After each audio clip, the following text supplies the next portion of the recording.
The motion picture you're about to see was filmed by many teams of cameramen in more than 100 locations around the globe. Scientists representing the world's foremost research centers took part in the examination of the evidence. The facts that will be presented are true. This may be the most startling film you'll ever see.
We're gonna have some fun, Jenny.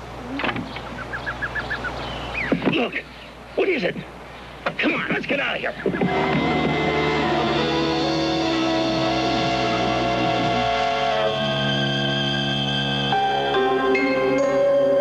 The Pacific Northwest, 1975.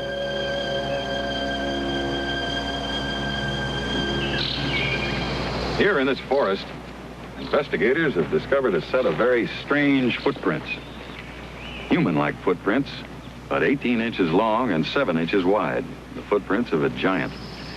A mysterious creature is roaming this wilderness, a creature that has confounded scientists, baffled investigators, and captured the imagination of millions of people. We've all heard of the reported sightings of this creature, a creature most of us know as Bigfoot. We've read about it in our newspapers and heard about it on radio and television. And some of you, like me, might have been skeptical about these reports, wondering how it could be possible for a sizable population of 8-foot, 500-pound monsters to live among us on the edge of our industrialized society. Well, I was skeptical, but I was also tantalized by what I heard. So I decided to find out for myself whether Bigfoot was fact or fiction. I did this by going out to talk to the eyewitnesses, questioning scientists, by examining the footprints, by looking at and listening to all of the available evidence. What I found out, I will now show you. A body of evidence difficult to ignore. First, there's the fact that this phenomenon is nationwide.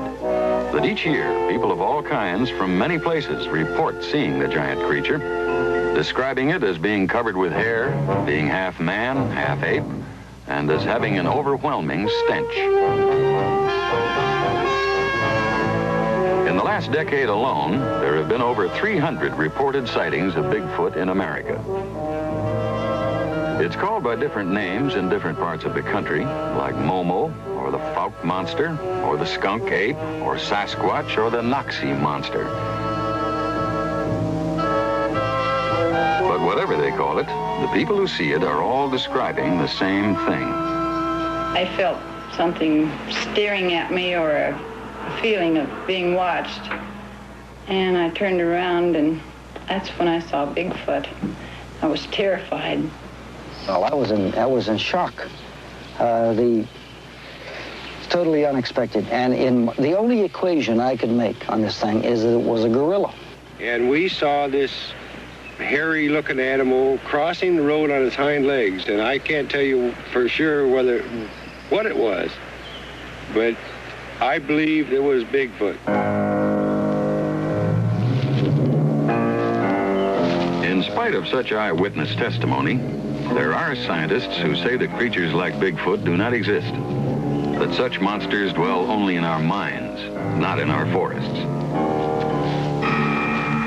They point out that man has always been quick to believe in monsters, and that these beliefs are born out of the unknown and nurtured by the unexplained.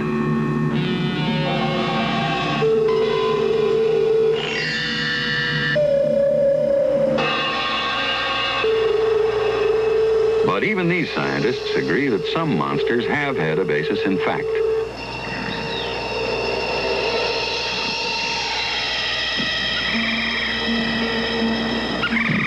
For centuries, Western man had heard rumors about a legendary man-monster that roamed the jungles of darkest Africa. It wasn't until the late 19th century that science caught up with this legendary monster, calling it the gorilla. New legendary creatures are continually being found, like the Komodo dragon and the okapi, both discovered only in this century.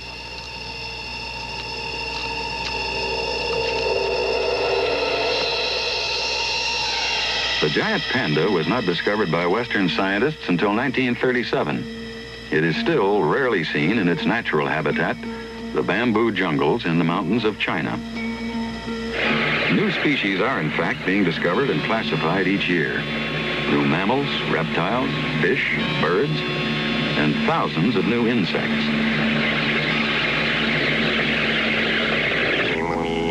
People, too, are being discovered, like these Indians, the Tasadai, a Stone Age tribe living on the island of Mindanao in the Philippines. These primitive people lived on the edge of civilization, unknown and undiscovered by modern man until 1972.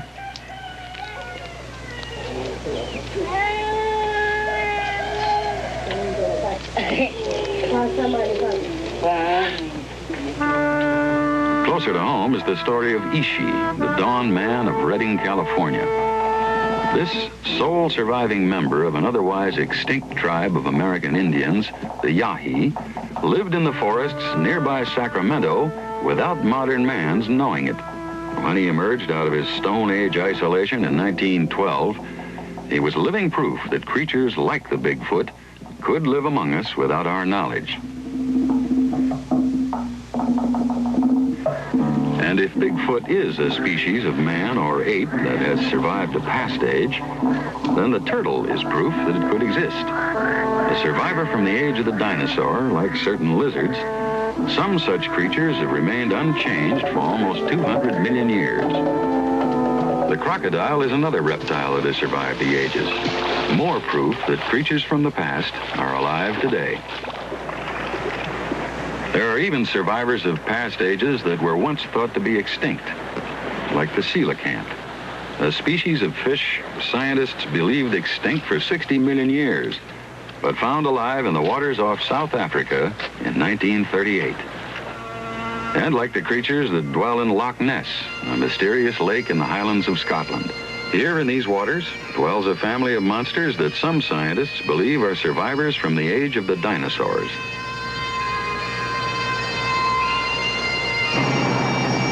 The Loch Ness monster has been reported seen by thousands of people, by tourists, and by the villagers who live around the lake. And yet for years, the scientific establishment has denied the possibility of the monster's existence. denied it even though its history goes back to the year 565, when a saintly monk first wrote about his encounter with the creature. Denied it even in the face of contemporary accounts, like that of the Reverend Father Brucey. We were standing on the jetty by the boathouse, just on the left there, and looking across to the bay, we saw a sudden tremendous turmoil in the waters, and without being able to see anything, what was causing it. Then suddenly we noticed this huge black head moving along, 7 or 8 feet out of the water, very, very slowly, coming towards us in a diagonal direction. And then after about 15 seconds it went down, but we never saw any humps, but it was very exciting while it lasted.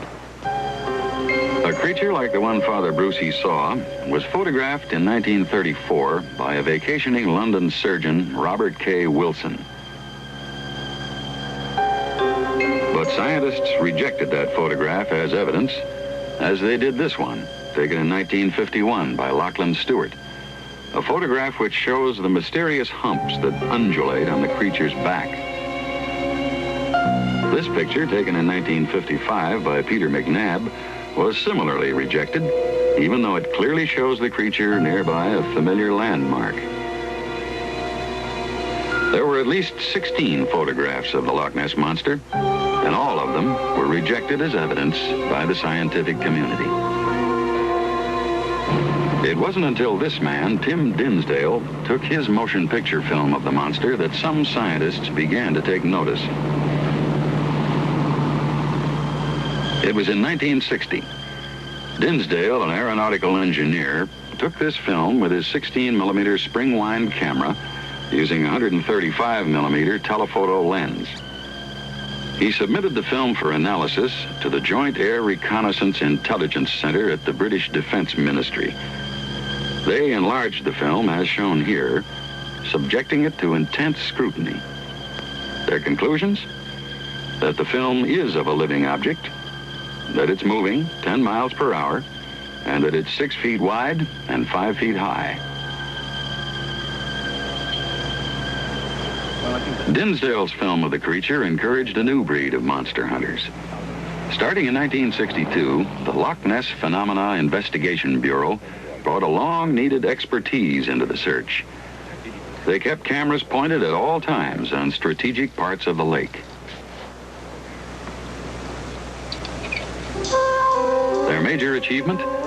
This film, taken by Richard Rayner in June 1967.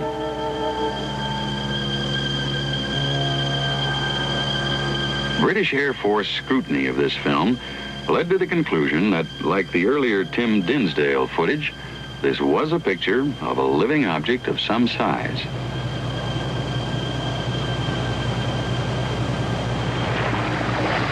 In 1969, for the first time, the monster hunters took their cameras underwater in submarines.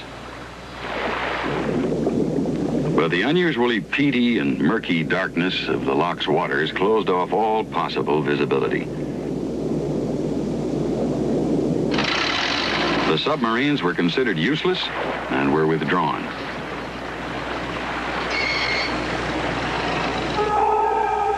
Better results have been achieved with sonar, sound waves which collect echoes off whatever object they bounce. The echoes are converted into electrical signals on shipboard graphic recorders.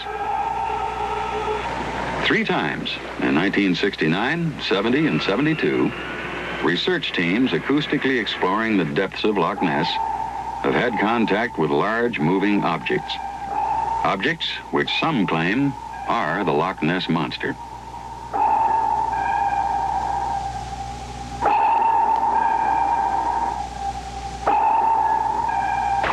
The director of one of these expeditions was a Boston patent lawyer and physicist, Dr. Robert Rines, who 4 times has returned to Loch Ness to try to get subsurface photographs of the monster.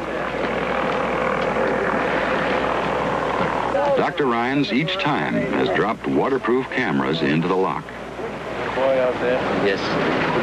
Well, it's right on the edge of a slope. It's in about 60, 65 feet of water. It's going down. So what we'd hoped to do was to lower this there and have this sink into the silt and so forth.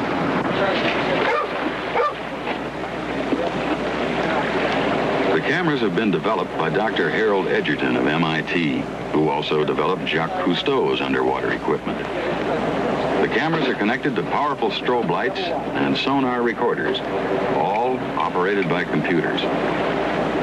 On at least 2 occasions, objects larger than 30 feet, like the Loch Ness Monster, have passed through the sonar beam. The computers then activated the strobe light and cameras, taking pictures every 10 seconds. In this way, the Rhines team has collected the best evidence to prove the Loch Ness Monster's existence.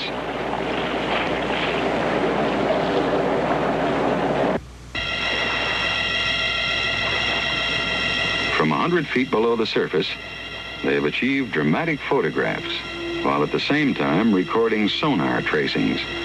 Tracings which indicate the passing of 2 large marine animals. On the sonar tracings, even the oft-reported mysterious humps of the creature registered. The photographs are close-up dramatic pictures of a fin, about 8 feet long and 4 feet wide. The fin of the Loch Ness Monster. Reptilian frill. Now that we know that it's there, what is it? Tim Dinsdale, who has interviewed almost every living eyewitness of the monster, has an idea. Then you get this tremendous body. The forward limbs, I think, are rather smaller than the rear ones. These curious humps, of which I think there are 2 basically at the pelvic and the shoulder girdle, and this region in between seems to be able to change shape. People have seen the back changing shape. They've actually watched it. And then right up the back end, you have, I think, a tremendous swimming tail, like a crocodile's tail, which is used to propel the thing through the water. This mock-up, based on eyewitnesses' descriptions and the various photographs, suggests that the Loch Ness monsters are a family of plesiosaurs, animals believed extinct for millions of years. As we learned with the coelacanth, extinct is not as final as it sounds. Some scientists now believe Loch Ness is home to 30 or 40 such giant creatures the local people refer to as Nessie, a harmless monster. Unless one considers the tragic accident that befell British speed champion John Cobb.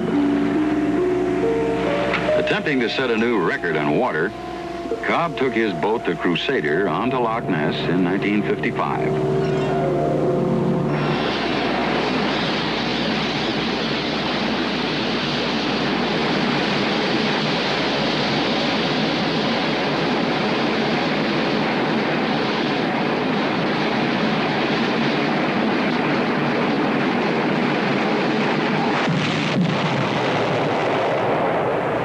Was killed, his boat striking a mysterious turbulence. Indications are that this was caused by the wake of one of the loch's monsters, which was trying to avoid Cobb's thundering speedboat.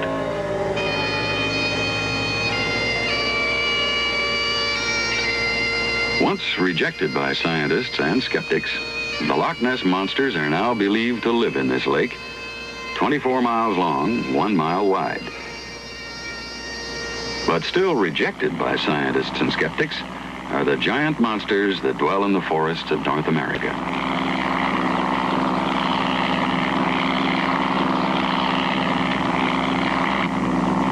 There's still an uncharted wilderness in America where unknown creatures could live. Hundreds of thousands of square miles unexplored by man, mapped only by aerial survey.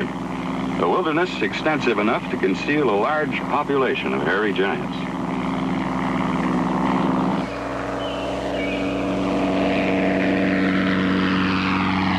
This wilderness is shrinking. Civilization is narrowing its boundaries. And as it does, our contact with the Bigfoot creatures becomes more frequent. Each year, there are more footprints discovered, more sightings reported. On the edge of the Oregon wilderness, in the Dalles, Bigfoot investigators have now opened an information center, not unlike what was done at Loch Ness, to keep abreast of the increasing reports of such sightings. What happened? Do you think you actually saw something or heard something? Okay, did it look like a man? Was it walking upright?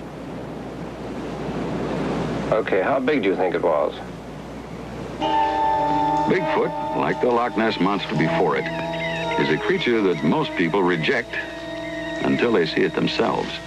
One skeptic was Mrs. Mary Jefferson, a widow living alone in a small town in northern Washington. In late August 1973, she was distracted by the incessant barking of her dog.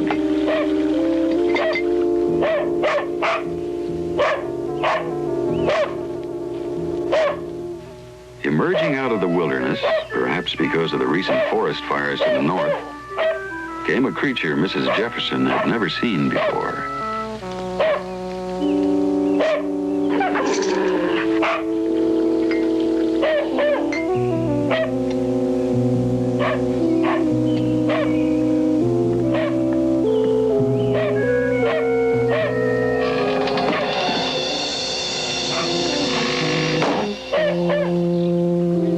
Later, an investigation team discovered giant footprints where Mrs. Jefferson said she saw the monster, providing supporting evidence to her testimony that Bigfoot had walked in her backyard.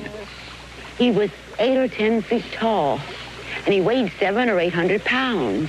Now, he walked upright like a man, and his hair, well, it was brownish, and it stood up on end. It was all tousled, and his face was just hideous, and he smelled.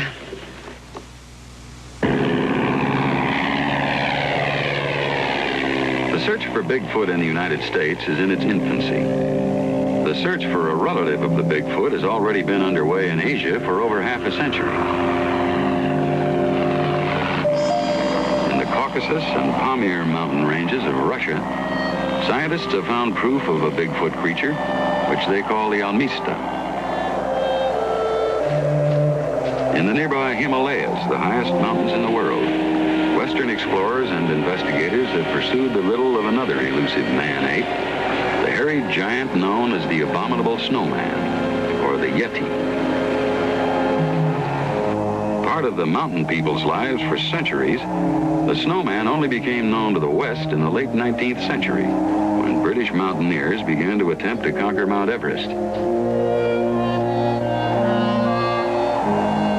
But it wasn't until 1951, when veteran climber Eric Shipton discovered a new pass at 19,000 feet, that actual evidence was collected. Shipton, standing where no man had ever been before, took these photographs of giant man-like tracks. Once a non-believer in the Yeti, Shipton remembers.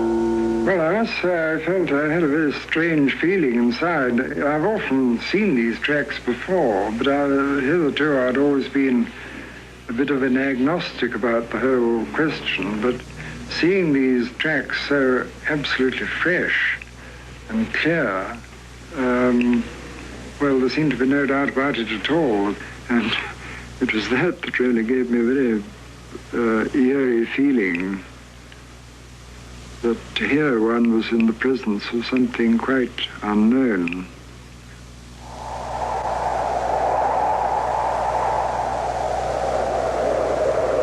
Although these strange footprints puzzled the scientific community, they reinforced the startling story told by a veteran explorer.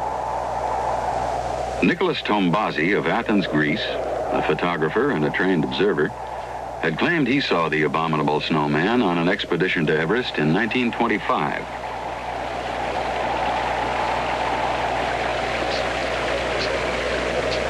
Almost never seen by Westerners, the snowman was glimpsed by Tombazi in a clearing only 300 yards away. Tombazi described it as a dark and hairy, man-like creature that was grubbing for roots with a stick. Other evidence to prove the snowman's existence has been collected. In 1958, one expedition discovered this cave, thought to be the lair of the Yeti.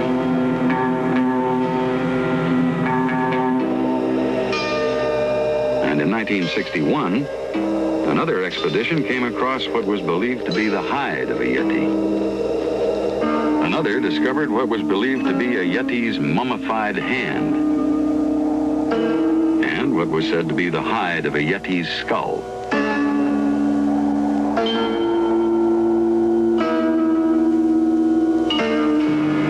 anthropologists believe that the abominable snowman is a very primitive species of man. Others think it's a giant anthropoid, an undiscovered ape that has evolved in a direction other than man.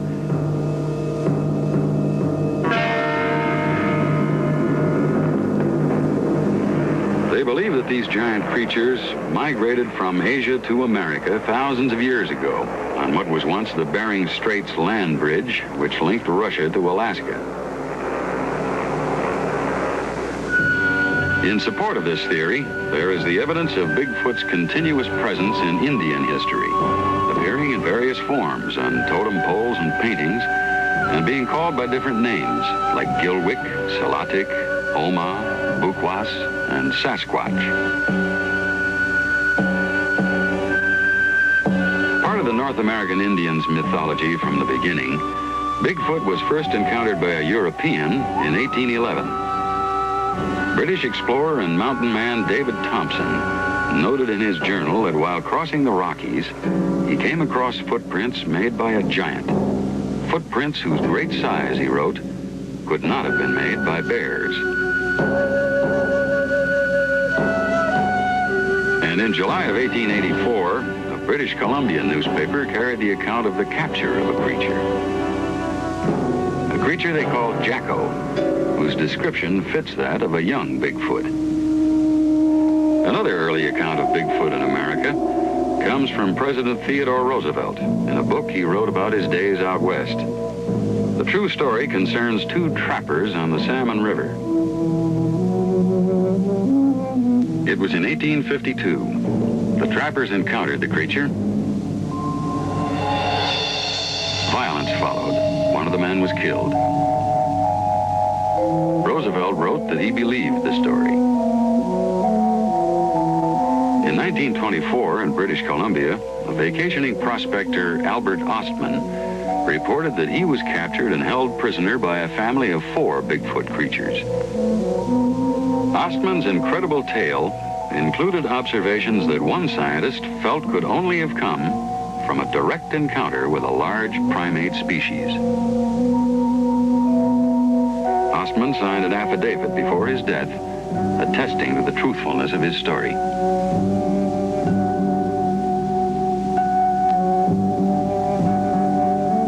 That same year in Washington State, Fred Beck and 4 other miners reported they shot at 2 different Bigfoot creatures. Later, Beck and his friends were attacked by an angry group of Bigfoot giants who tried to destroy their cabin by rolling large boulders onto the roof. These and other accounts make up the long history of man's experience with Bigfoot in the forests of America. We need something more. The accounts of eyewitnesses today, people whose stories we can check on firsthand. Such is the story of Mary Lou Bowman of a small town in western Michigan. The time, October 6th, 1974. The 17-year-old high school senior was waiting for her father.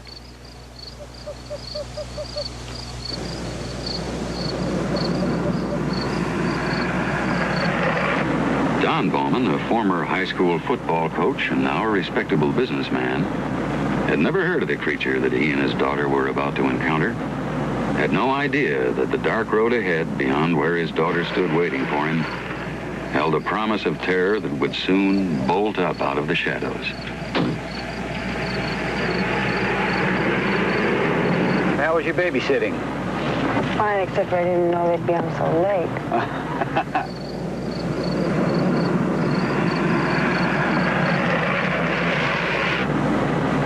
Spend a whole weekend now doing homework.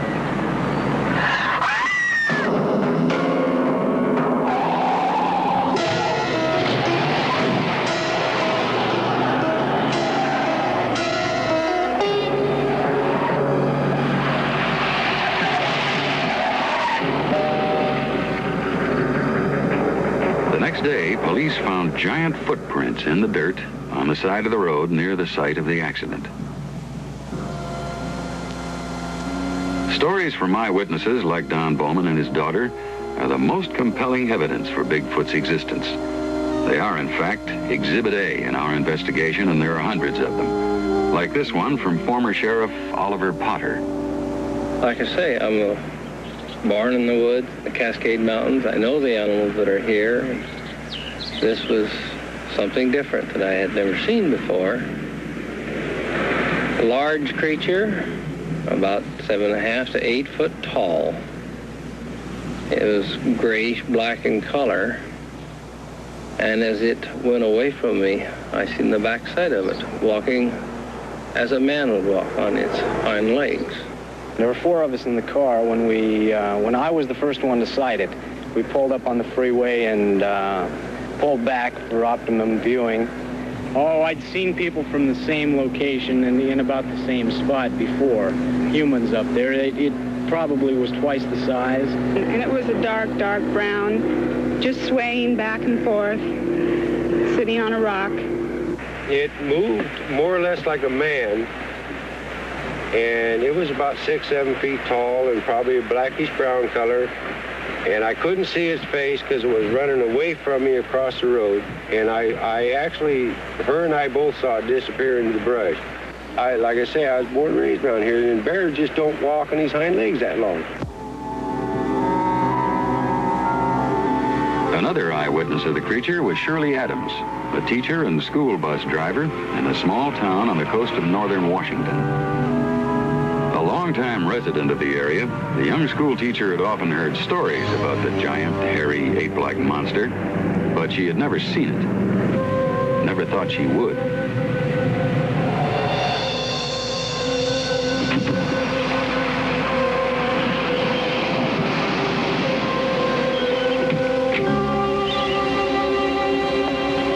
What Shirley Adams saw did not frighten her. She experienced, in her own words, an unusual pleasure at seeing a creature at peace with nature. She observed the hairy giant for several moments and considered it not in terms of fear, but in terms of wonder.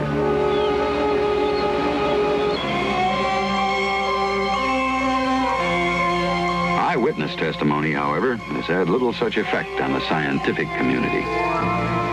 Eyewitness reports are not reliable. People can think they see things. Their minds can play tricks on them. But Dr. Tibbetts, so many people have seen Bigfoot now. Is it possible that they're all hallucinating? Look, see this skull? Now that's hard evidence, something to test, to deal with. Bring me a bone or a skull or a carcass, and then maybe I'll believe in Bigfoot. Look, hundreds of law-abiding, respectable people have testified that they've seen Bigfoot. They've signed affidavits to that effect. They've even subjected themselves to examination under hypnosis. And yet the scientific community completely disregards such testimony. It's unreliable. But isn't it possible that science doesn't know how to use oral evidence? I mean, how to evaluate it, let's say the way the law does. Now, isn't oral testimony the basis of our judicial system? Well, I don't know. Science needs something concrete.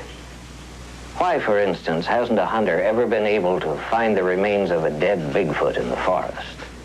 I mean, there have been so many people through the area where this thing supposedly has been seen, yet nothing. A valid question. To find out the answer, I talked to anthropologist Dr. Lawrence Bradley. Well, in reality, very few bones are ever found anywhere in the forest. When an animal dies, it's immediately eaten by another animal. This is the disposal service of nature at work. I go up in the woods in Oregon and Washington all the time, and I've never seen the remains of bears or even mountain lions. And these animals are in abundance up there. Dr. Bradley, it's been suggested by some people that maybe the Bigfoot creatures bury their dead. That's remotely possible. If Bigfoot is, as some of us think, a humanoid, a species of animal more man-like than beast. But it is possible. Yes, but it's a proposition completely rejected by my colleagues. But then my colleagues completely reject the possibility of Bigfoot. Bigfoot, most scientists say, cannot exist. But Dan Malachny of Deer Lodge, Montana, disagrees. I don't care what other people think. I saw Bigfoot 10 years ago. I was with 11 other Boy Scouts at the time. And We were camping 18 miles south of Butte in the Deer Lodge National Forest. We had walked in to the forest about 5 miles that day. Not over yet. We got another mile. John, did you get a new OA flap? Not yet. I started another hour's service. Oh, God, my boots are killing me. You're not the only one, man. They went down in there and they found cars smashed. After setting up camp, Dan and his friends ate dinner and then sat around and talked, telling jokes until bedtime. The boys were all in their bedrolls and fast asleep by 11 o'clock.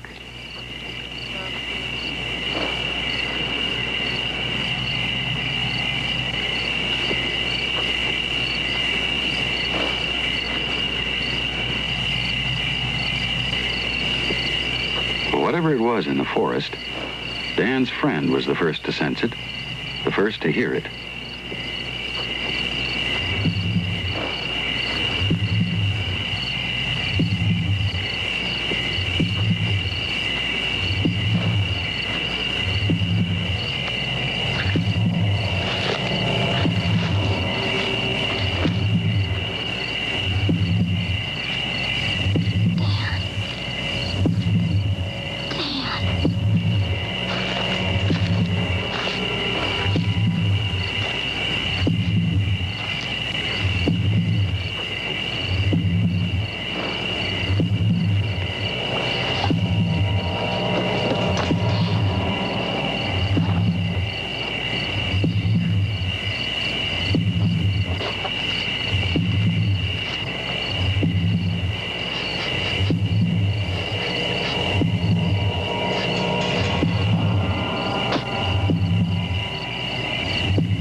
Dan and two other boys saw the giant monster.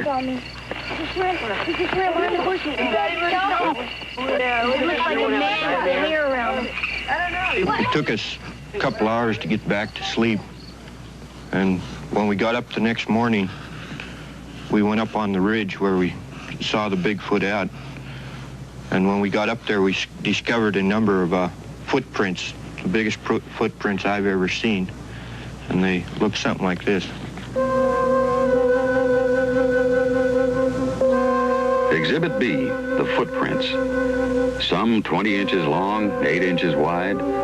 Footprints found impressed 2 inches deep into the earth, an inch and a half deeper than a normal man's.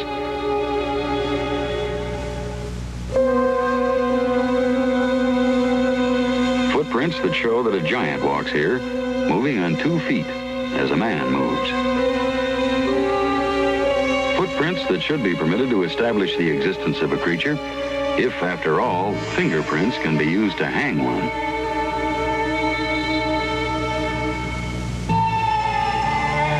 These footprints, however, in spite of their number, do not convince the scientific community that Bigfoot exists. These scientists maintain that nature plays tricks with footprints, especially in the snow. Footprints, they say, change shape, grow larger as they continuously melt and refreeze. I asked Peter Byrne, formerly a big game hunter in the Himalayas, about this theory of distorted footprints in the snow. Let's shoot one. Small footprints do melt out. This is true. Footprint of a deer, say 2 inches across, may become 5 or 6 or even 7 inches across when it melts. But they do not melt with any uniformity. So that if you had a line of these footprints, the melted footprints of a small animal, they come out completely out of any uniformity, different shapes, squares, circles, oblongs, and so on. And I think it's ridiculous to suggest that a small animal and the melting snow could really make a Bigfoot track. Some believe that the giant footprints are made by bears, who, as they move, place their hind feet into the tracks of their front feet. I don't think this is possible. The footprints that I've seen are very definite, They're very definitely the foot of a large bipedal hominid, a humid-like creature with 5 toes. When you get an overlap, you get a confusion of toes and heels and so on. These are clear-cut footprints, and in my mind, there's no mistake. They could not be a quadruped. Distorted by nature or made by a quadruped like bears, scientists say they're footprints made by hoaxers, like Ray Pickens of Chehalis, Washington. 7 times, beginning in 1971, Pickens has tracked the wilderness with bogus Bigfoot tracks. His purpose? Not to fool the scientists, but to fool the monster hunters. He tells us why. Well, we were sitting there having coffee at this Arden Cafe, and 2 gentlemen came in, and they was asking us about Bigfoot. We said, well, we didn't believe in it. And one gentleman says, well, you hicks around Arden probably wouldn't. And I turned to my friend, which his name is Harvey, and I says, Harvey, we're hicks. What are we going to do about it? And he says, yeah, what are we going to do about it? I says, we're going to show them who the hicks are. And then I went home and made boots.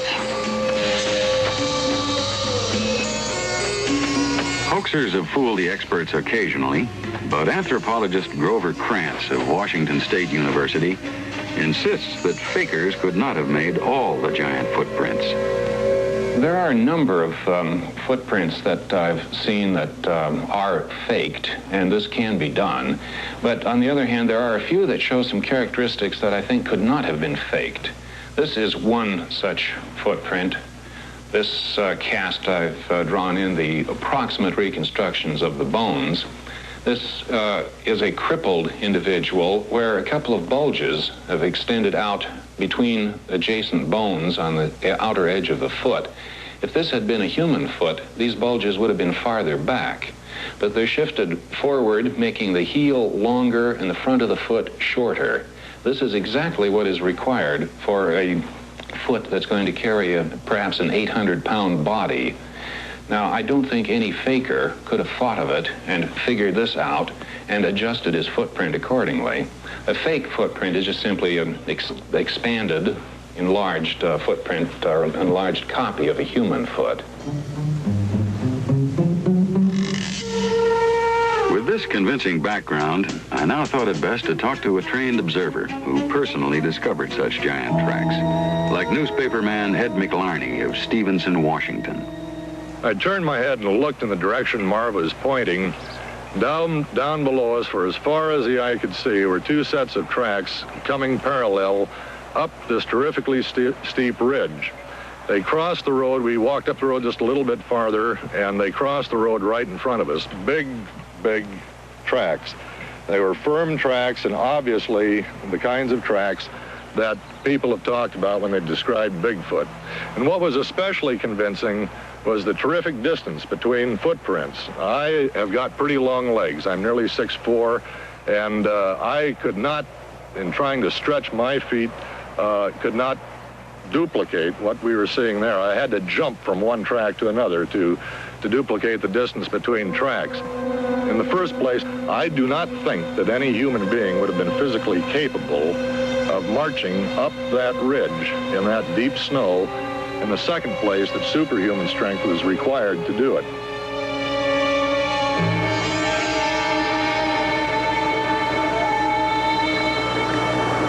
For years, the only proof of Bigfoot's existence were the accounts of eyewitnesses and the plaster casts of footprints. It's only now, during the last decade, that proof in the way of physical evidence has begun to be accumulated. Here, in these woods, in a remote region of the High Sierra, some of that evidence has been collected. It was in the fall of 1972, and 3 men, Alan Berry, Rick Murphy, and Tim Sawyer, had just discovered human-like footprints 20 inches long. They'd heard about the creature called Bigfoot, but they never thought they'd encounter it. The men were relaxing after a hard day in the woods. I'll tell you, the next time we're coming out, he's doing the cooking, not you.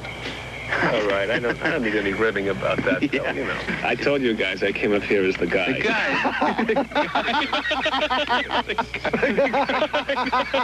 You believe that? Listen, next time, Mel can do the cooking. Huh? That's a good idea. Well, I'll go home with Barry. I told you I would. Hey, Juicy, listen.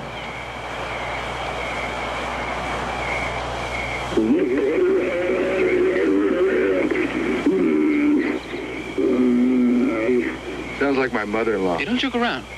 Listen.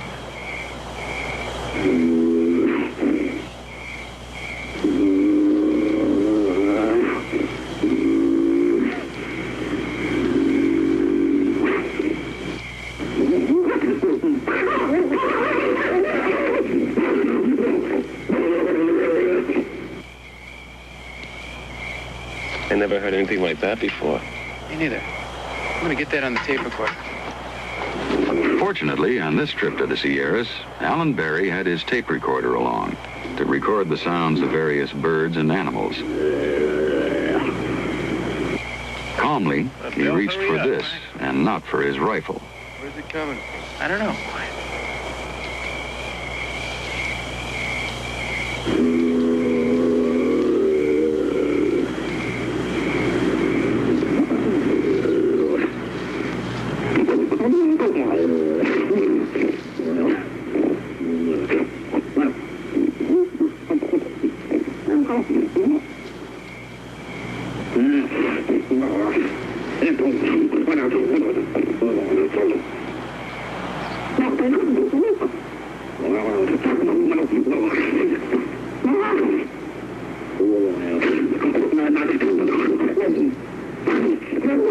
I took the sound tapes recorded by Alan Barry to Dr. Robert Sheldon. Not knowing what strange creature made these sounds, Dr. Sheldon subjected them to a rigorous computer analysis. How do you go about analyzing these tapes? The first thing we do is to digitize the sound into the computer. Digitizing consists of converting each second of sound into 20,000 numbers that are stored in the files on the computer. We can select any portion of this we'd like and do a frequency analysis on this portion. We've chosen the ah sound from the tape because it seems to have an unusual formant structure. You mean that you've picked just a certain part of this tape, one section of it? We've taken a section of this tape for analysis, much like a scientist might take a piece that he wants to analyze and look at it under a microscope. This particular sound that we're looking at has a frequency structure that's lower than the normal male human voice. For example, we could do a sample of your voice, and then we could compare the analysis of your vowel with the analysis that we have from the tape. You could speak into the microphone here, and we can record that into the computer. Just say ah. Ah.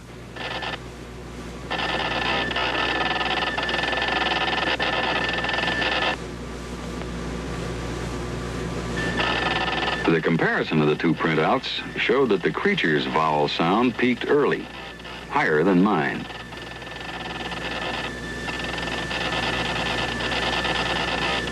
My sound edged out at a secondary, lower peak. I asked Dr. Sheldon what he could learn from these comparisons. Human male has a vocal tract on the average of about 17 centimeters long. This analysis tells us that based on the formant frequencies of this sound, we would have a vocal tract of about 25 centimeters long. I see, so that could give you some idea of the size of whatever creature made the noise. Yes. We could say that the vocal tract that produced these sounds would have been at least 50% larger than a human male. Then that means that if I'm over 6 feet tall, the creature that made this sound must be over 9 feet tall. That's probably true, yes. Are there any other tests that you can do to analyze the tape? We can do what we call a formant track. It's similar to a voice print. It's a newer and better way to do a voice print analysis on the computer. We can look at the movement of the frequencies and say something about the articulatory flexibility. During the 15 minutes of sound on this tape, we have examples of 3 vowels, eh, ah, and ul, but nowhere on the tape is there the sound E. Now, the sound E requires moving the tongue forward in the mouth. And if we look at the physical structure of, say, a gorilla, the gorilla has the neck at a different angle, and it's impossible for the gorilla to move his tongue forward in order to make the E sound. The fact that we don't see this sound on the tape suggests that this creature perhaps did not have the ability to make that sound. Do you know what made these sounds? No, I don't. Well, the first Exhibit C. is digitize this into The sounds made by an unknown creature, probably Bigfoot. That consists of Sounds that seem to indicate that the creature is more man than ape. on the tape. Similar sounds to those heard by Alan Berry and his friends have been heard by others, by those on expeditions searching for Bigfoot, and by men like Hal Williamson of Idaho. Williamson, a longtime fisherman and outdoorsman, was vacationing in British Columbia, Canada, when he first heard the strange sounds, coming, it seemed, from a great distance.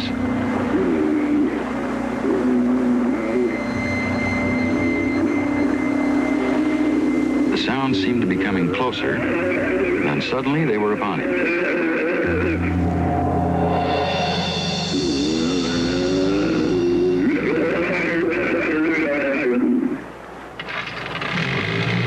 A confident sportsman, Williamson was determined to find out more about the creature he heard and saw.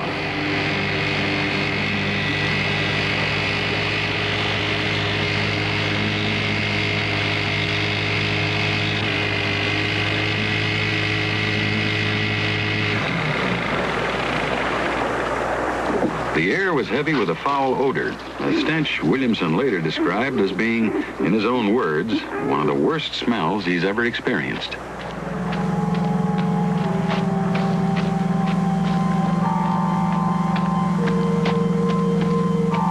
His curiosity outweighing his fears, Williamson, unarmed, made his way to the area where he had spotted the Bigfoot.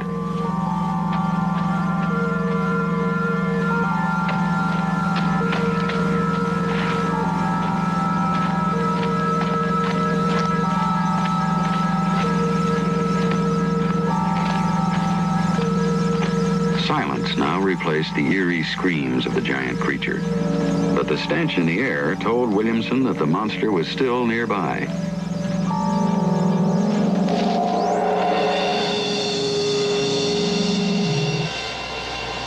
Later, hair found nearby was classified as belonging to no known animal. By the accumulating data pointing to the creature's possible existence, more and more organized expeditions are taking to the field to find the Bigfoot. This one is under the direction of Robert Morgan of Miami, Florida. The expedition hopes to photograph a live Bigfoot or produce evidence of a dead one. They believe a colony of over 200 Bigfoot creatures inhabits the unexplored wilderness of the Pacific Northwest. The expedition has tried to anticipate the creature's movements, running the roads, keeping a watchful eye for any evidence of its passing.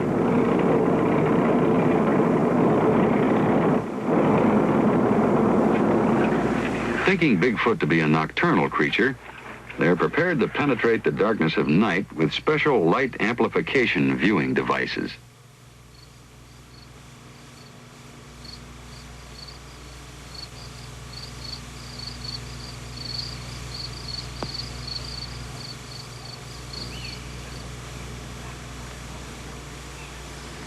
Morgan, a former government computer specialist, began to pursue Bigfoot only after having seen one, he says, in 1957. And all of a sudden, this thing went through the bushes. He didn't go around. He went, I mean, I could see the wake, you know, just plowed right through it, and he moved up at an angle away from me. I was on the edge of a canyon.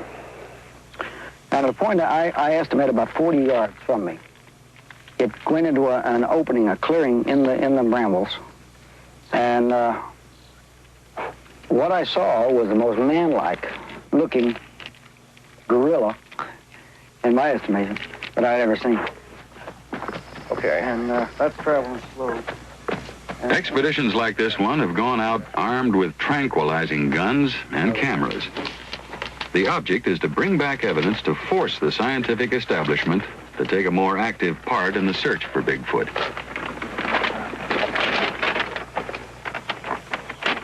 There's the fork in the road. One party that way, and we go up this way here. Okay. Pete, Ann, Ted, we'll see you in 3 days. Though it did not find a Bigfoot, this team did find hair and fecal droppings. Evidence found on expeditions like that of Robert Morgan's, and found by chance by hunters and hikers, eventually finds its way into scientific laboratories like this one. Some of it has yielded interesting results. For instance, though some feces collected and turned in are found to be that of bears or other animals, others remain unexplained, unidentifiable, possibly from a creature unknown to science. Now, a great deal can be learned from droppings. For example, the eating habits of the creature, which in turn can help those who are looking for Bigfoot. Now, the Morgan expedition reports that examination of feces leads them to believe that Bigfoot feeds on roots and grass and berries and tree shoots. And therefore, in their search for Bigfoot, they are following the growth of these succulents. Now, samples of hair believed to be that of Bigfoot are frequently brought in for examination. And again, though most of it turns out to be that of bears or some other known animal, there is that occasional finding, a strand of hair that defies analysis. Not that of a bear, not a man or a coyote or a wolf, but of something unknown. Thank you.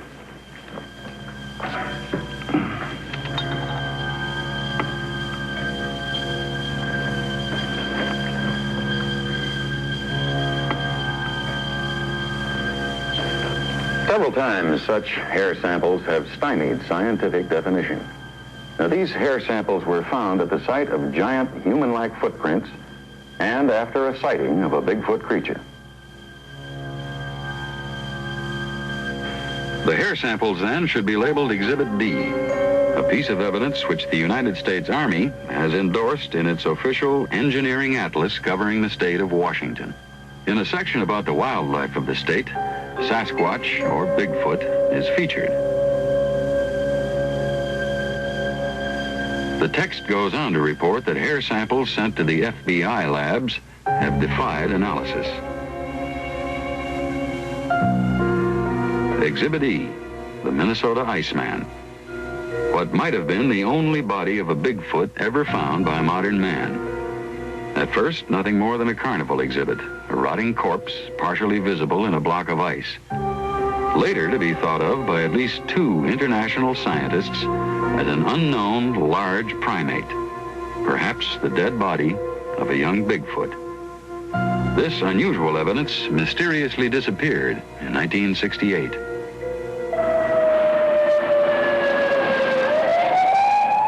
Next, I turn to an investigative avenue often taken by the world's police departments to get another, if unusually different, viewpoint of the creature's existence.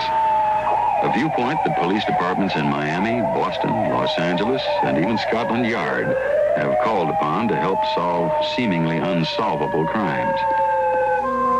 I went to Peter Hurkos, the world's foremost psychic detective, at his home in Los Angeles.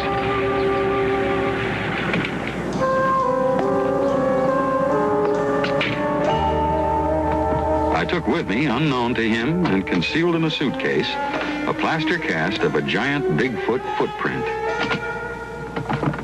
Hurkos, who has worked with police on such cases as the Boston Strangler and the Ann Arbor murders, has the unusual psychic gift of being able to read facts from unseen objects, to sense the reality and truth of such objects, and to describe in detail, from telepathic images in his brain, what is hidden from his view. I didn't know what to do with it. But I had to do any type of science may impose. Now, I have something inside this case that I want to know something more about. Yeah. Now, can you psychometrize what's in here without ever having seen it And tell me something about it, anything? I will try. All right. Can I set it up or what? Yes, you can put it any way you like.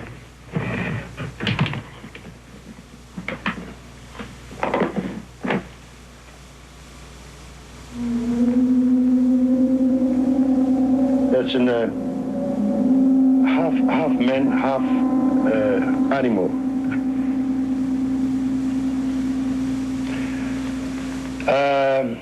Weighs about, I would say about 500 pounds. It's about between 8 and 9 feet. Lives in cave. Lives in cave.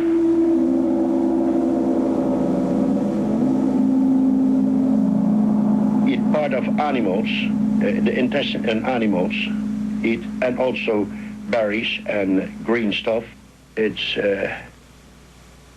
not a gorilla. It's like a man, strong chest and long arms, normal fingers like we have. Very hairy, long hair and short beard type. Peter, do you want me to draw the picture the way I see the... Will you? Yes, sure. I have this paper.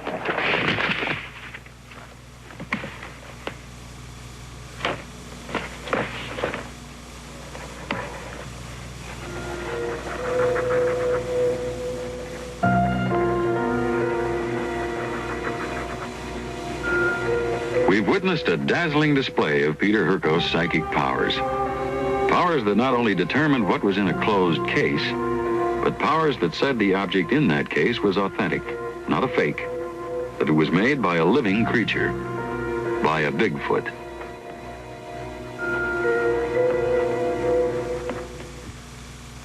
Exhibit F, Peter Herkos, the vision of a psychic detective.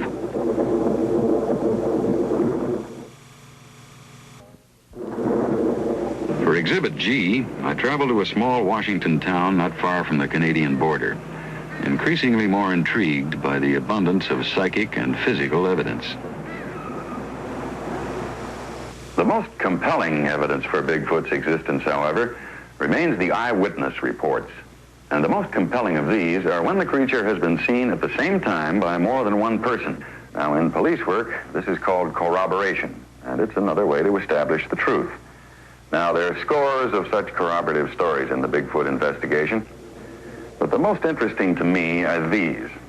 This file contains the accounts of over a dozen sightings of Bigfoot, all taking place within a 30-day period in this small Washington town. It was during a salmon run on the river, and Mr. and Mrs. Tom Stern were the first to encounter the creature.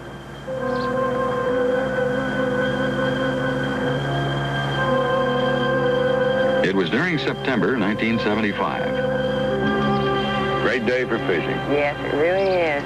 Say, by the way, what time's your brother coming over this evening? Oh, I don't know, fairly early. There's something wrong with this reel. That's the one you wanted, sweetheart. I don't know, maybe it's me. I don't seem to be working it right. Well, you work it right and catch some fish, and I promise I'll fry them. Would you mind taking a look at it?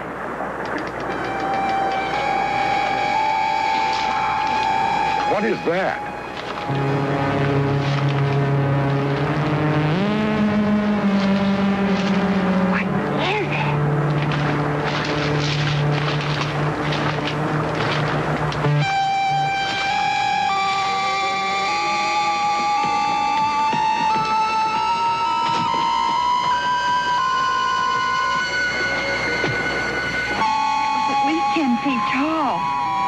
To weigh 500-600 pounds.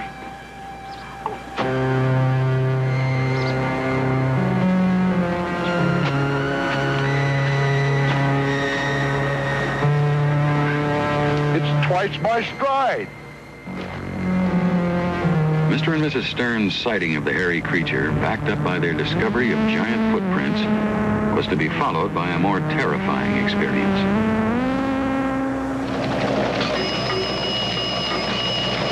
Police cards on file at the county sheriff's office recount the horror of that second encounter. 10:10 p.m., September 12, 1975. Rita Graham was alone in the living room watching television.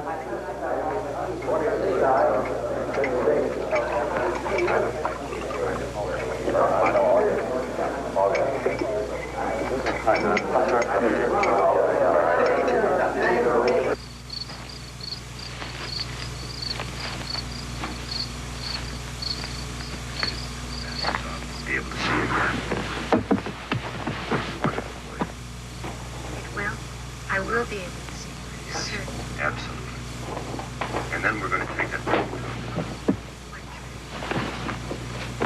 Have you forgotten?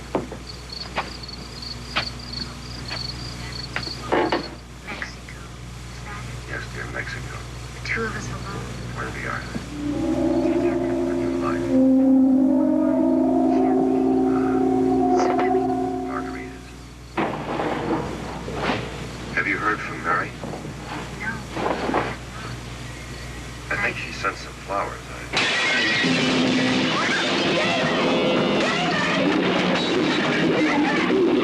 There's something out there!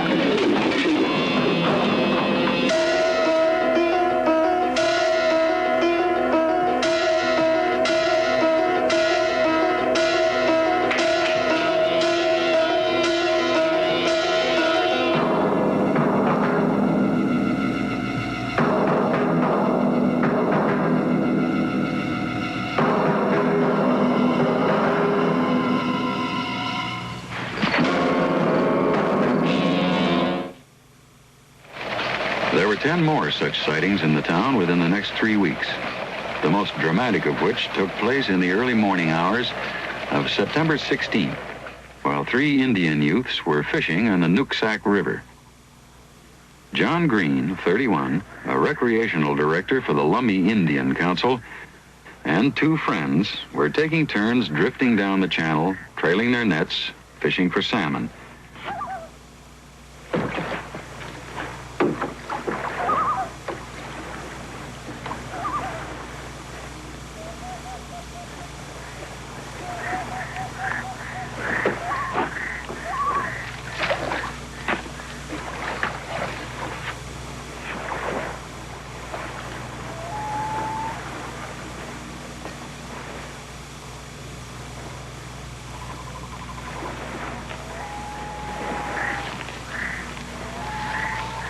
His friends 50 feet upstream, John Green heard a strange noise.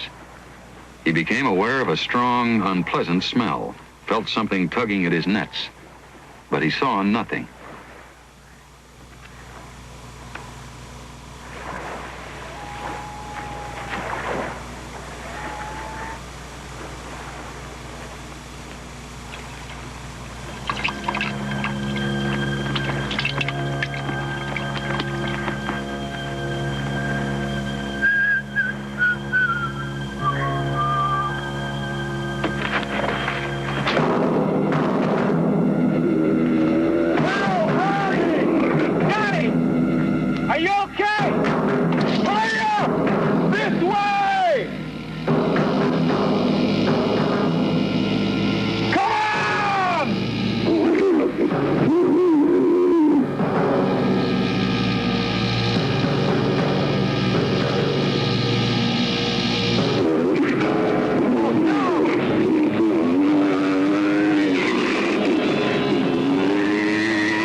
One town, a number of sightings. Now, is it possible that so many people over a period of time could fabricate and maintain their stories, that is, tell lies, or are they telling the truth?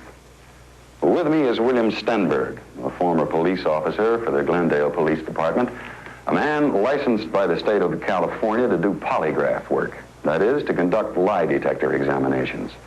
We're about to test the story of one of those townspeople, Johnny Green, whose story you've just seen. We're going to give him a lie detector test to see if he was telling the truth. In order that the test meet every standard of normal investigative work, our cameras will not intrude on the examination. We'll watch from back here through a two-way mirror. Johnny's reactions will not be altered by our presence. Well, Mr. Stenberg, can you tell me basically how the polygraph works? Yes, sir, I can. This is a Keeler polygraph 3-channel instrument. It records the breathing in the pneumo tube, which is placed around the subject's abdomen. The cardio cuff, which is placed upon either the left or right arm, records the rise and fall in the subject's blood pressure. A galvanic skin response is placed upon either the left or right hand, and it records certain perspiration emitted by the palm of the hand. All the reactions are recorded independently by the 3 pins, the pneumo, galvanic skin response, and the cardio. All questions require yes or no answers. No movement, John. Test about to begin. Close your eyes, please, John.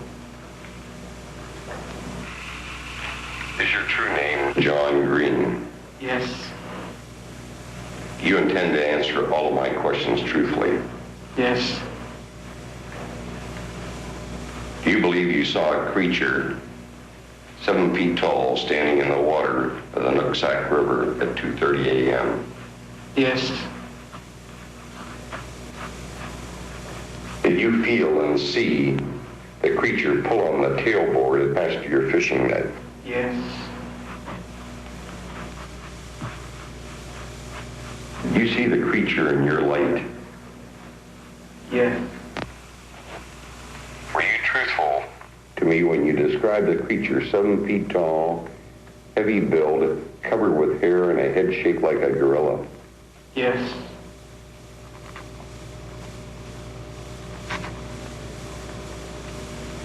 To complete a polygraph test, Stenberg asks the same 12 questions 3 times each.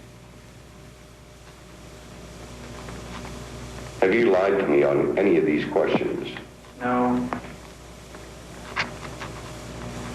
Test is complete, John. Please remain seated. The polygraph machine confirms that John Green did see something that night in the Nooksack River. Something large and hairy. Something John Green and his neighbors call Bigfoot.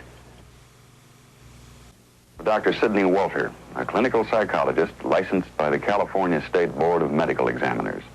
A former professor at UCLA and a government consultant, Dr. Walter specializes in the use of hypnosis. And he is, at this moment, placing Jerry Lou Welchel of Fontana, California, into a hypnotic trance. Now, Jerry Lou has already told me that she, her girlfriend, and 2 children all saw Bigfoot one night 6 years ago. Dr. Walter will now test her story under hypnosis. You're back into the summer of 1968. It is summertime of 1968. It is summertime of 1968. You're going to call up your girlfriend, Kathy. You're going to get into your T-Bird and drive towards that location, and you're going to relive and experience everything in detail, step by step.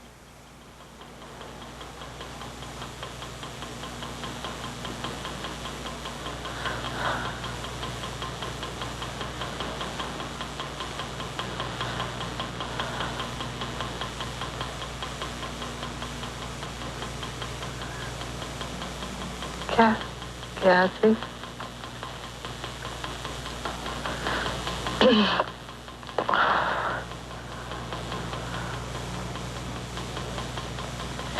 Kathy, it's Jerry.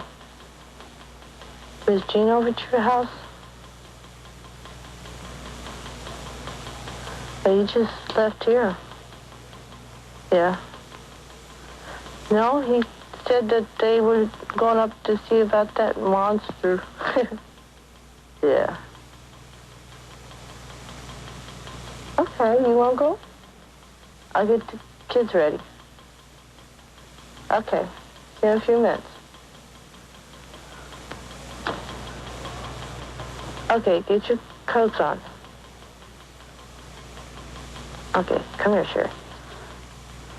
Jerry Lou, now actually in a deep hypnotic trance, Okay, go get in the car. is recalling how she and a girlfriend went out to a deserted drag strip to investigate the reports of a monster seen there the night before. Now get back in the seat and sit down.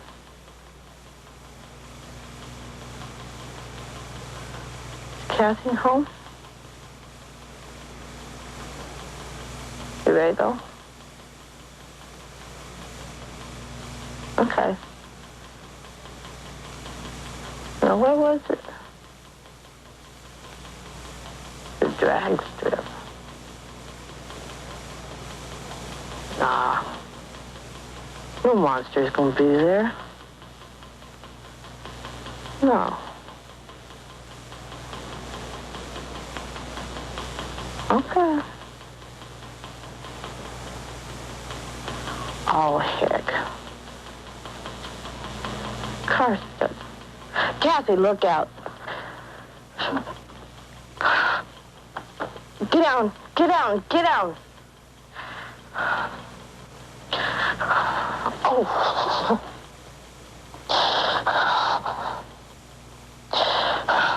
Oh. She's bleeding. I'm all right, I'm all right. Let's go to the police. Come on.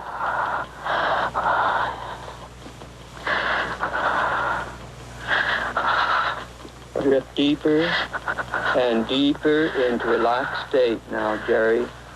Drift deeper and deeper into a relaxed state. You could hear me clearly. Let your whole body become calm and relaxed. Now you can recall scenes as I ask you questions.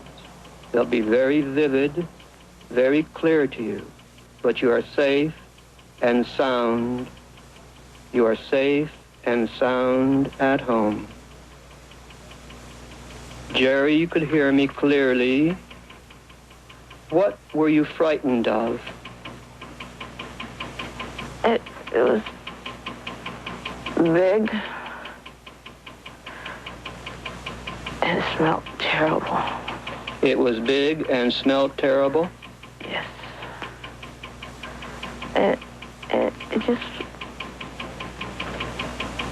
It smelled terrible. It smelled terrible. Can you describe what frightened you even more? Most of all, is it getting to the kids. It's terrible.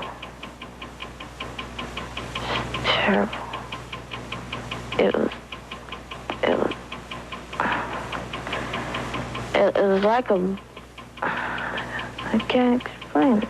It's just big, hairy, and it hurt me. How big do you believe it was? Using hypnosis as a tool to help us establish the truth, we have verified an actual eyewitness account of an encounter with Bigfoot. What touched you, Jerry? Exhibit H, the still photographs. This one taken in 1965 in Oregon by an experienced woodsman, Zach Hamilton. And this one taken in 1974 in British Columbia, Canada, by an Ohio woman on vacation.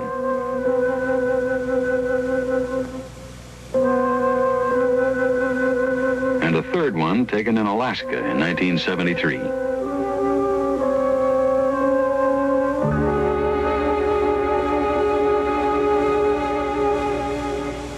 Pictures of the creature would seem to be all the proof that's needed to confirm Bigfoot's existence.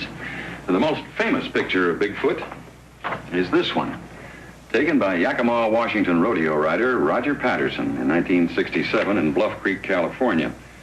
Patterson took about 28 feet of motion picture film, the most controversial film of its kind. It startled the scientific world. Anthropologist Grover Krantz of Washington State University, Dr. Donald W. Grieve, a London scientist, and Dr. Dmitry Donsky, the chief of biomechanics at a Russian institute, all studied the film, and they could find no reason to doubt the film's authenticity. And John Napier, A primate biologist, formerly of the Smithsonian Institution, also studied the film, and he wrote in his book that he, too, is convinced that Bigfoot exists. Patterson took his famous film while on an expedition with a colleague. They were tracking down the giant, hairy, man-like monster. Patterson had been searching for the creature for 8 years.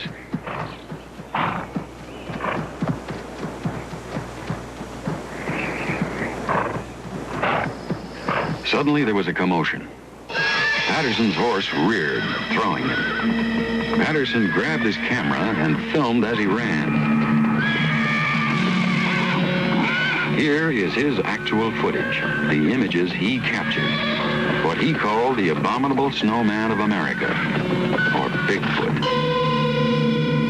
If this film is legitimate, then there can no longer be any question about Bigfoot's existence.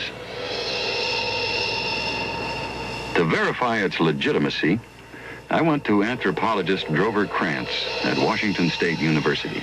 There is one film that was made by Roger Patterson in 1967 of what appears to be a Sasquatch that I'm reasonably convinced now is a legitimate piece of film. I've checked just about every possible measurement of that film, having looked at it, at least 50 times now. I don't think there's any way Patterson could have figured this all out and faked it. I also asked Dr. Jeffrey Bourne, director of the prestigious Yerkes Primate Lab in Atlanta, Georgia, to analyze the film. Well, you know, that looks to me very much like a human walk. Its gait is very much of a human-type gait. If you have a large primate who has basically the bipedal locomotion, he would have to have a human-like gait. This is exactly what I would expect. And also, when you look at its feet as it walks, the undersurface is much too light-colored for an animal with this kind of dark fur. The light color on the bottom of the feet is perfectly normal for any primate, or, well, most hominid-like primates. Africans with black skin have very light-colored soles of the feet. This is simply because the stratum corneum is very thick and carries less of the pigment. And furthermore, it seems to have the characteristics of both male and female. The head has a big crest on it, like a male gorilla does, and this crest is called a sagittal crest. Now, this creature also has pendulous breasts, which is a female characteristic. The crest, the sagittal crest on the top of the head, has been claimed as a male characteristic in the Patterson film. Well, yes, it's a characteristic of adult male gorillas and orangutans, but it's not a male characteristic, it's a size characteristic. Beyond a certain size, the jaw muscles must find attachment on a special crest, and it happens that only male gorillas and orangutans get that big. If there were a female primate of the 5 to 500-pound body size, it would have to be so big that it would have a crest as well. So it's not a male characteristic. And the breasts are covered in fur, and in all other primates, the breasts are actually either bare or very sparsely haired. I don't know what the breast of a Sasquatch ought to look like. Of course, what's going on there is, in Patterson's film, the creature has a bulge here, which seems to be a two-part bulge, but it's not really very clear. This might not actually be breasts. These could be outpouchings from the trachea, which occur in many large apes, called laryngeal air sacs. Patterson, who died of cancer in 1972, swore on his deathbed that this film was authentic. His partner that day also swears that what you are seeing now is a picture of a real Bigfoot.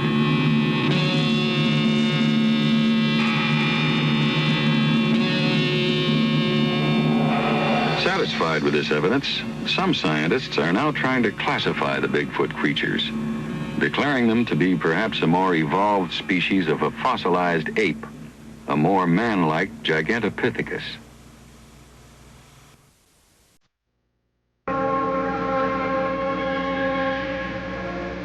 they've determined that there is a large colony of the creatures, perhaps 200 of them, centered mainly in the Pacific Northwest. They're nomadic creatures who travel in small groups and oftentimes alone, following the food supply. They're mainly vegetarians, eating roots, berries, fruits, and nuts. Some have been seen, though not frequently, eating small rodents like field mice.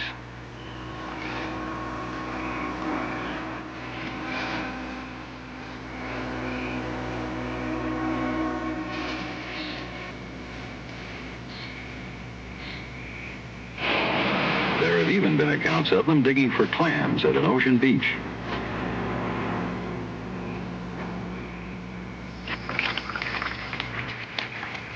Bigfoot creatures have also been seen pulling fish from the streams and taking them from fishermen's barrels outside their homes.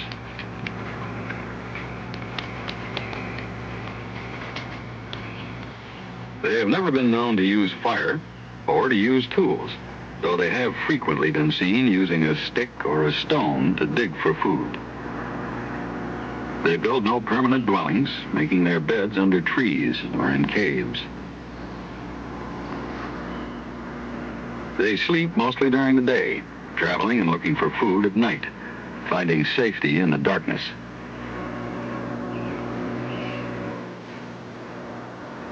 They have keen, animal-like senses, and they're quick to perceive danger. They're strong and very fast for creatures their size. And yet, they're non-territorial, yielding the land to the first intruder.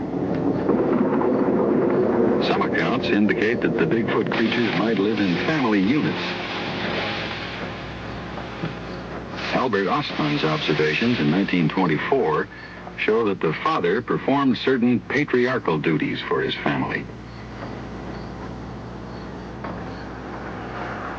The young of the Bigfoot probably enjoy a longer childhood than do most creatures in the wild.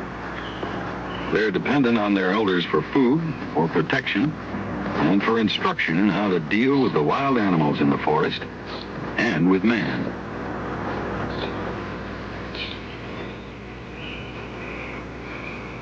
They themselves are not predators. If they were, more would be known about them. For a giant creature that attacked and fed on cougars and goats and deer could not long escape the watchful eye and the ready rifle of the hunter. They're shy and wary creatures, apparently gentle toward both man and beast, creatures alive to the possibilities of the wilderness. They're elusive creatures, hard to catch a glimpse of. Creatures perhaps like man, still evolving into a higher order. There are some who believe that the Bigfoot creatures are man, primitive man, and as such are entitled to all the protection our society offers other men.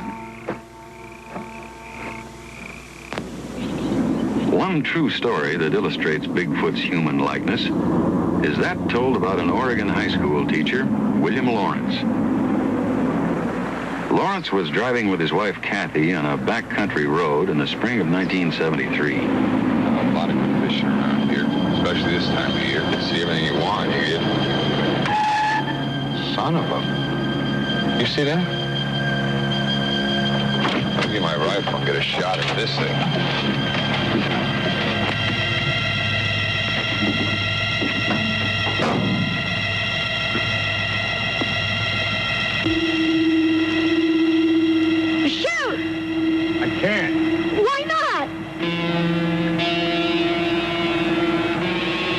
I can't. It looks human. Unable to shoot, Lawrence later described Bigfoot as having the eyes of a thinking creature, not the eyes of a wild animal. Man or beast? What it is still unknown. Some believe that Bigfoot is a kind of ape, undiscovered by science, or a prehistoric species of ape thought to be extinct. Others speculate it might be the so-called missing link, or even early man. Whatever it is, the volume of evidence seems conclusive. Our Earth is host to such giant creatures as the Bigfoot. There are the sightings, corroborated by hypnosis and polygraph tests, the footprints, the sound recordings, the photographs, the film, all enough to prove that Bigfoot is as much a part of our life as the gorilla or the Loch Ness monster. Bigfoot is today free to roam the forests of America, living off the land but leaving no trace of his passage except for an occasional footprint. He's gigantic and powerful, and yet he harms nobody and destroys nothing. He is at peace with the wilderness. But this wilderness is vanishing. Each year, the press of civilization converts our forests into towns, our meadows into roads. The land the Bigfoot lives on shrinks. Soon they may be driven from their wilderness cover, like Ishi, the dawn man of Redding, California. And we will at last know what they are. And then there will be no more skeptics.